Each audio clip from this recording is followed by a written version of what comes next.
بسم اللہ الرحمن الرحیم۔ نواز خان بابا ویوز یوٹیوب چینل کی جانب سے آپ حضرات کو ہماری طرف سے سلام قبول ہو۔ السلام علیکم۔ ہمیں امید ہے کہ آپ سب لوگ اپنے اپنے دوست احباب، اپنے عزیز و اقارب، اپنے رشتہ داروں، اپنی فیملیز، اپنے بیوی بچوں کے ساتھ جہاں بھی ہیں بخیر و عافیت ہوں گے اور خوش و خرم ہوں گے۔ مزید یہ کہ ہماری دعا ہے کہ اللہ تعالیٰ آپ کی ان خوشیوں کو تا دیر سلامت رکھے اور ان خوشیوں میں مزید اضافہ فرمائے، آمین۔ ویلاگ میں آگے بڑھنے سے پہلے ہمیشہ کی طرح آپ سے ریکویسٹ ہے کہ آپ ہمارے چینل کو سبسکرائب کریں، لائک کریں، شیئر کریں اور سبسکرائب کرنے کے ساتھ بیل آئیکن کے بٹن کو دبانا نہ بھولیں تاکہ ہماری ہر آنے والی ویڈیو آپ کو بر وقت مل سکے۔ شکریہ۔ میرا آج کا موضوع ظلم خلیل زاد کا وہ ٹویٹ ہے، ایک بہت لمبا ٹویٹ جو کہ غالباً کتاب کے صفحوں کے برابر ہے، جس میں انہوں نے پاکستان پر بہت زیادہ تنقید کی ہے، پاکستان کی اسٹیبلشمنٹ پر، پاکستان کے حکمرانوں پر، پاکستان کی فوجی اسٹیبلشمنٹ پر، جنرل ایوب خان سے شروع ہو کر جنرل جعجع خان، جنرل ایوب خان، جنرل جعجع خان، جنرل ضیاء الحق، جنرل مشرف تک انہوں نے کسی کو نہیں بخشا۔ اور اس ٹویٹ کا لب لباب یہ ہے کہ پاکستان کی فوجی قیادت اور فوجی اسٹیبلشمنٹ ہمیشہ پاکستان کے منتخب شدہ رہنماؤں کے ساتھ غلط کرتی رہی ہے۔ اس میں بھٹو صاحب کا ذکر آیا، بے نظیر کا ذکر آیا، عمران کا ذکر آیا، لیکن اس تمام قصے میں جنرل مشرف تک ہم نے سب قبول کیا کہ انہوں نے درست کہا۔ پھر اس کے بعد جنرل راحیل شریف، جنرل فیض حمید، جنرل باجوہ یہ کہاں چلے گئے؟ انہوں نے بھی تو وہی کردار ادا کیا تھا نا نواز شریف کے ساتھ، اور الیکشن میں دوسری تمام پارٹیوں کو ایک سائڈ پر کر کے پنکی پیرنی کے شوہر کو آگے لانے میں۔ تو ان کا ذکر کیوں نہیں کیا گیا؟ ان کا ذکر اس سے نہیں کیا گیا کہ وہ ان کے لیے فیوچر کے ایسٹ ہیں اور ان ایسٹ کو وہ اپنا ابھی تباہ و برباد نہیں کرنا چاہتے۔ اور یہ ظلم خلیل زاد یہ جو کچھ کہہ رہا ہے صرف اپنی طرف سے نہیں کہہ رہا، بلکہ یہ امریکہ کی حکومت کی جانب سے ان کی نمائندگی ان آفیشیل نمائندگی کرتے ہوئے کہہ رہا ہے۔ پہلے جو ان کا آفیشیل نمائندہ بھی رہا ہے، لیکن اب ان آفیشیل اسپوکس پرسن کے طور پر یہ بات کر رہا ہے۔ اس چڑچڑے پن اور اس غصے کی وجہ یہ ایک دم کیا ہو گیا؟ ایسا کون سا واقعہ ہوا کہ ان کو اتنا سخت قسم کا جو ہے نا وہ ٹویٹ کرنا پڑا یا بیان دینا پڑا یا اپنے رائے کا اظہار کرنا پڑا؟ اس کی صرف اور صرف ایک وجہ ہے، اور وہ وجہ جو پاکستانیوں کے لیے باعث راحت ہے، وہ خبر جو پاکستانیوں کے لیے باعث مسرت ہے، وہ خبر جس سے پاکستانیوں کے لیے مشکلات کم ہوں گی۔ اور وہ خبر کیا ہے؟ وہ خبر ہے رشیا کا وہ بحری جہاز جو آج ایک بہت بڑے سمندری طوفان کے باوجود کراچی کی بندرگاہ پر لنگر انداز ہو گیا ہے۔ نہ صرف لنگر انداز ہو گیا ہے بلکہ اس کا وی آئی پی کی طرح خیر مقدم کیا گیا ہے۔ تو جہاز تو آتے جاتے رہتے ہیں، پھر اس جہاز میں ایسی کون سی خاص بات ہے کہ جو میں نے ذکر کیا کہ پاکستانیوں کے لیے باعث مسرت، باعث فخر، باعث فرحت ہوگا اور پاکستان کی مشکلات میں یہ کمی لائے گا؟ اس کی خاص بات یہ ہے کہ یہ دوسرے جہازوں کے برعکس رشیا سے پاکستان اور رشیا کے معاہدے کے ہونے کے نتیجے میں، جو پاکستان اور رشیا کے درمیان معاہدہ ہوا تھا اس کے نتیجے میں تیل کی، کروڈ آئل کی یا خام تیل کی ایک بہت بڑی مقدار لے کے آیا ہے۔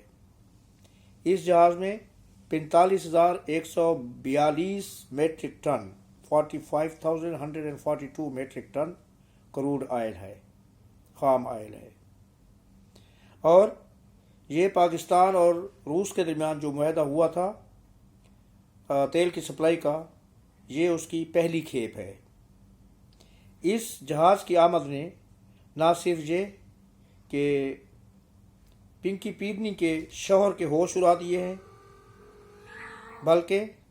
ان کے جو چاہنے والے ہیں، جو ان کو اقتدار میں دیکھنا چاہتے ہیں، جن کے سامنے وہ منت سماجت کر رہے ہیں اور اپنے حق پہ بیانات دلوانے کی کوشش کر رہے ہیں، ان کے دماغوں کو بھی گھما کر رکھ دیا ہے، اور اب وہ یکسر کھل کر پاکستان کی مخالفت پر اتر آئے ہیں۔ زلمے خلیل زاد نے نئی بننے والی پارٹی استحکام پاکستان کا ذکر بھی کیا ہے، اور انہوں نے اس میں یہ واضح کیا ہے کہ اس پارٹی کو بنانے میں بھی پاکستان کی اسٹیبلشمنٹ کا ہاتھ ہے، اور اس پارٹی کو بنایا اس لیے کیا ہے تاکہ اس کو پارلیمنٹ کی کچھ کافی حد تک سیٹیں دلوائی جائیں، اور اس کو ایک پریشر گروپ کے طور پر رکھ کر یا اس کو اقتدار میں شامل کر کے پاکستان کی سیاست میں اپنی مضبوط گرفت قائم رکھی جائے۔ تو یہ ہے وہ مدعا جس کا زلمے خلیل زاد کو تکلیف ہے۔ مدعا کیا ہے کہ وہ آئل کا بھرا ہوا جہاز، اس سے کیا ہوگا کہ پاکستانیوں کو ریلیف ملے گا، پاکستانیوں کی معاشی مشکلات میں کمی آئے گی، وہ ختم تو نہیں ہوں گی لیکن خاطر خواہ کمی ضرور رہے گی۔ اور جہاں تک میری معلومات ہیں، پاکستان میں پیٹرول کی قیمت 100 روپے لیٹر تک کم ہو سکتی ہے، 1 لیٹر میں 100 روپے کی کمی ہو سکتی ہے 1 لیٹر کی قیمت میں۔ لیکن اب پاکستانیوں، آپ یہ بھی نہیں سوچنا کہ جہاز پہنچ گئے تو کل جو ہے 100 لیٹر کمی کا اعلان 100 روپے لیٹر کمی کا اعلان کر دیا جائے گا، نہیں، یہ ابھی پہلی کھیپ ہے۔ جب کافی سارا پیٹرول آ جائے گا معاہدے کے مطابق، اس کی فراہمی جو ہے نا وہ مکمل ہو جائے گی، تو اس وقت ہمیں اس کے جو ہے نا آفٹر ایفیکٹس نظر آئیں گے، اور اس کے نتیجے میں ہونے والے فوائد جو ہے نا وہ ہم تک پہنچیں گے۔ اور یہ چیز امریکہ بہادر کو کبھی قبول نہیں ہوگی، اس کے لیے یہ قابل قبول نہیں ہے، کیونکہ اس چیز کے ساتھ ساتھ بہت ساری اور چیزیں بھی منسلک ہیں۔ وہ یہ ہیں کہ اس سے یہ چیز واضح ہو رہی ہے کہ پاکستان اب ایک اور گلوبل اتحاد کی طرف بڑھ رہا ہے، اور وہ اپنے پرانے حلیفوں کو چھوڑ کر ان کی گرفت سے، جن کی گرفت جو ہے نا پاکستان کے اوپر بہت مضبوط ہے، ان کی گرفت سے نکلنا چاہ رہا ہے۔ اور ان کی گرفت کا یہی عالم ہے، یہی وجہ ہے کہ آئی ایم ایف نے پاکستان کو ابھی تک ان کی پوری شرائط کرنے کے باوجود، آئی ایم ایف نے جتنی شرائط پاکستان پر رکھی تھی، پاکستان کی حکومت نے وہ شرائط پوری کی، باوجود اس کے کہ پاکستان کو اس سلسلے میں کتنی مشکلات پیش آئیں اور پاکستان کے عوام کو کتنی مشکلات پیش آئیں، اس کے باوجود حکومت پاکستان نے وہ ساری شرائط پوری کی، لیکن ابھی تک آئی ایم ایف نے پاکستان کے ساتھ معاہدہ نہیں کیا، اور اس وقت تک وہ انکاری ہے شرائط پوری کرنے کے باوجود بھی۔ تو اس کے رد عمل کے طور پر یہ چیز کی گئی تھی، جب آئی ایم ایف ہمیں آنکھیں دکھا رہا تھا، اس وقت یہ گفتگو شروع کر دی گئی تھی۔ آپ کو یاد ہوگا کہ وزیر خارجہ پاکستان جناب بلاول بھٹو زرداری نے روس کا دورہ کیا تھا، اور اسی دورے کے دوران ان سب چیزوں پر گفتگو ہوئی تھی اور ایم او یو وغیرہ سائن کیے گئے تھے، اور اس میں تیل کی فراہمی کا معاہدہ شامل تھا، سر فہرست تھا، اور سب سے اہم معاہدہ بھی یہی ہے۔ اب کیا ہو رہا ہے کہ یہ پاکستان کا جھکاؤ نہیں، بلکہ پاکستان اب یقینی طور پر پریکٹیکلی اس بلاک میں شامل ہو چکا ہے، جو نیا گلوبل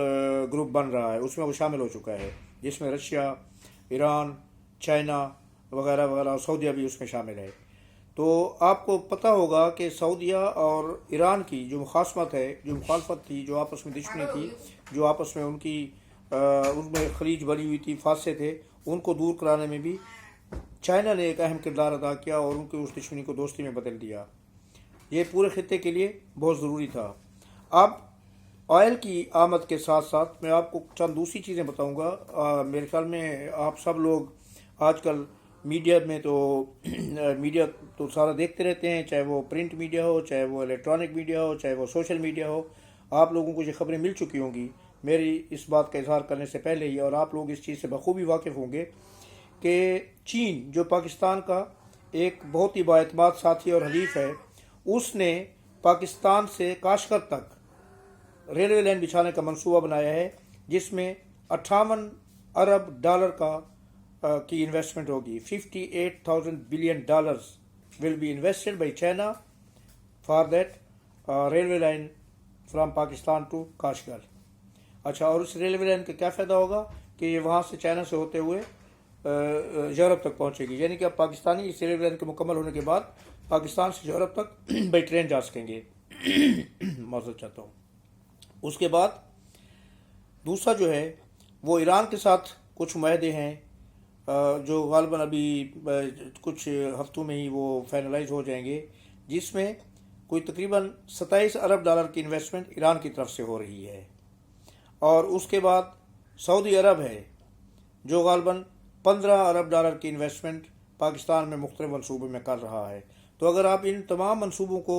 کیلکولیٹ کریں تو یہ 100 ارب ڈالر سے زیادہ کی انویسٹمنٹ بن جاتی ہے۔ اب آپ لوگ خود اندازہ لگا سکتے ہیں کہ پاکستان جس کو IMF 6 ارب ڈالر دینے کے لیے اتنے ناکو چنے چبوا رہا ہے، بلکہ یوں کہ لوہے کے چنے چبوانے کے مترادف اس کا وہ بیہیویئر ہے، اگر اس پاکستان کو 100 ارب ڈالر کے منصوبے مل جاتے ہیں تو پاکستان کی ترقی کی رفتار کہاں سے کہاں چلی جائے گی، اور اس میں سب سے زیادہ نقصان کیا ہوگا؟ اس ویسٹرن کنٹری کا ہوگا جو آج تک پاکستان کے اوپر ایک چیل کی طرح پنجے گاڑ کے بیٹھا ہوا ہے، امریکہ۔ تو یہ صرف اسی چیز کی جو ابتدا ہے کہ جو پاکستان ترقی کے راستے پر چلنے لگا ہے، اس چیز کو روکنے کے لیے زلمے خلیجزاد جیسے ٹاؤٹس اور ان کے جو ان آفیشیل اسپوکس پرسن یا نمائندہ جو بھی آپ کہیں، وہ اس طرح کے بیانات دینا انہوں نے شروع کر دیے ہیں۔ اور اس میں یقینی طور پر آپ دیکھ سکتے ہیں کہ آج انہوں نے عمران کی رجیم کا بھی ذکر کیا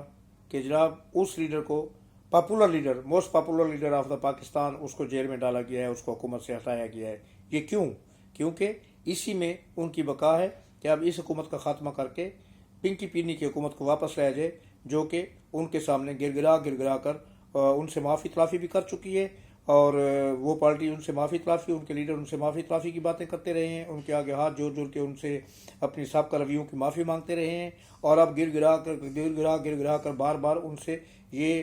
ریکویسٹیں کر رہے ہیں کہ ان کی پارٹی کے فیور میں پاکستان پر دباؤ ڈالا جائے اور ان کے حق میں بیانات دیے جائیں۔ اور ان کی ایک لابینگ فرم بھی ہے جو وہاں پر امریکہ میں کام کر رہی ہے، اور وہ اسی کے لیے کام کر رہی ہے کہ امریکہ کی حکومت کو یا اس کے حلیفوں کو اس بات پر مجبور کیا جائے کہ وہ پنکی پینی کی پارٹی کے حق میں آواز اٹھائیں۔